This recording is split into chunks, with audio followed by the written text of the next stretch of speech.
Salut les filles, aujourd'hui je reviens avec une revue sur le make-up pour cheveux ou les craies de couleur pour cheveux ou hair chalk en anglais.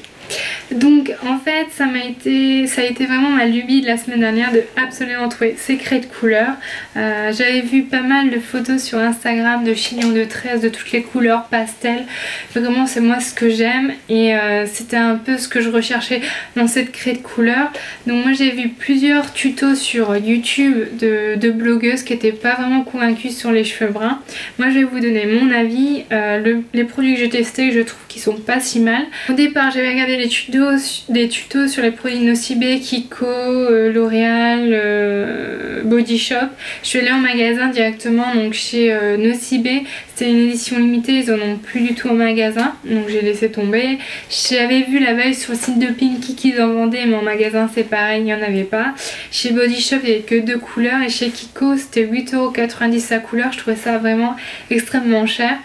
Donc je me suis souvenu la veille que j'avais vu des tutos de blogueuses asiatiques qui parlaient du sujet, qui avaient des produits qu'elles avaient achetés sur Amazon qui étaient plutôt pas trop mal sur leurs cheveux noirs. Donc je me suis dit je vais commander la même chose. Donc j'arrive chez moi, j'ai fait mon panier et au moment de faire la commande je vois que c'est pas livrable en France.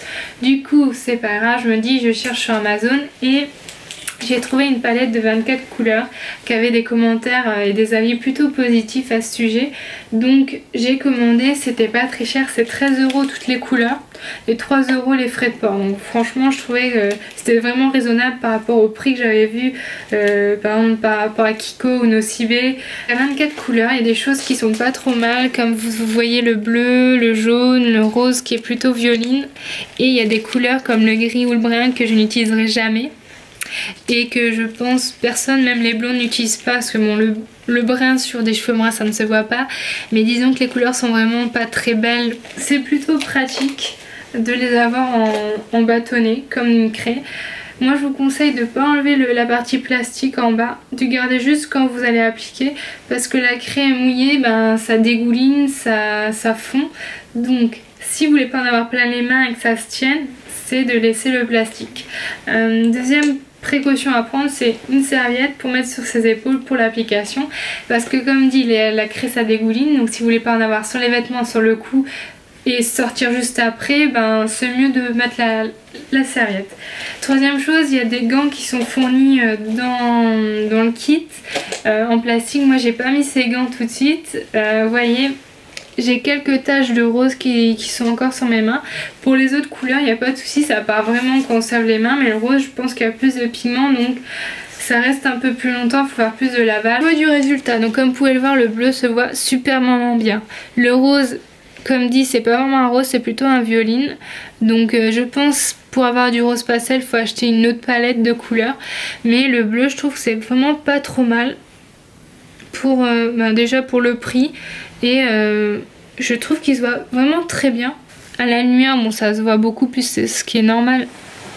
Mais je pensais pas que ça se verrait autant, surtout que j'ai les cheveux bruns. Alors peut-être au bout je me dis c'est parce que j'avais un tie and dye qui a des mèches un peu encore dorées qui restent. Mais là ici ça remonte assez loin et ça se voit pas trop mal. Donc je pense c'est une histoire de couleur en fait, de créer le bleu comme vous voyez, le rose ont pas mal de pigments et je pense que c'est ça qui joue. Alors par contre comme vous voyez après ça fait les cheveux un peu secs. Donc c'est de la craie, hein. C'est temporaire, faut pas trop en demander à ce genre de produit non plus. Mais je trouve que l'effet pour vraiment une soirée ou un shooting c'est vraiment sympa. Du coup pour les soins après l'application, donc déjà en un shampoing ça part, donc pas d'inquiétude à ce sujet là. Deuxième chose c'est effectivement ça était un peu sec, je vous conseille peut-être de mettre un masque ou des huiles pour redonner un peu de peps aux cheveux. Mais franchement ça ne fait rien de bien méchant sur les cheveux. Ça m'a rappelé un peu, je sais pas si vous vous rappelez les mascaras de couleurs qu'on avait, moi j'avais de chez L'Oréal, violet. C'est un peu le même principe, ça fait un peu des effets granuleux quand on l'applique, c'est temporaire donc c'est un peu la même chose, donc comme quoi les modes et les choses reviennent au fur et à mesure. Moi c'était au primeur. Pour l'application je vous avais mis une petite vidéo, donc il faut mouiller une mèche, l'appliquer, laisser sécher et brosser, comme ça ça évite de... Vous voyez ici j'ai pas brossé, ça fait un peu des effets un peu pâteux, granuleux. Et là c'est quand c'est brossé. Donc je pense que vous voyez la couleur est plus fluide. Après elle s'estompe un peu mais elle est un peu plus, on va dire, homogène sur la chevelure. La petite serviette sur les épaules comme je vous ai dit. Oui, la mèche. Donc là je vais reprendre du bleu. Je mets ma main en support et je frotte. Vous voyez, ça commence à se voir. Donc vous voyez cette petite histoire de grain comme je vous ai dit.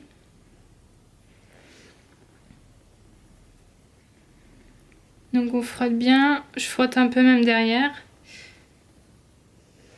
Donc vous voyez, ça se voit plutôt pas mal. Et après, comme je dis, il faut sécher et brosser.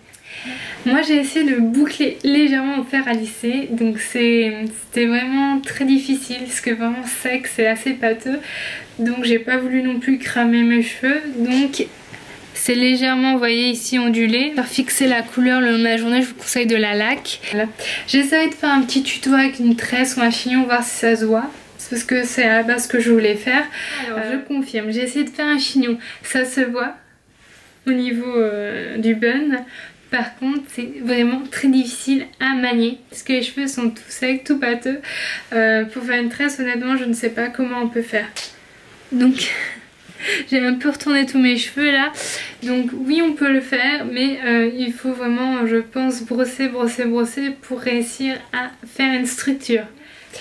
Moi, ça m'a vraiment éclaté de faire cette vidéo. J'espère que ça vous a plu. A très bientôt les filles, salut!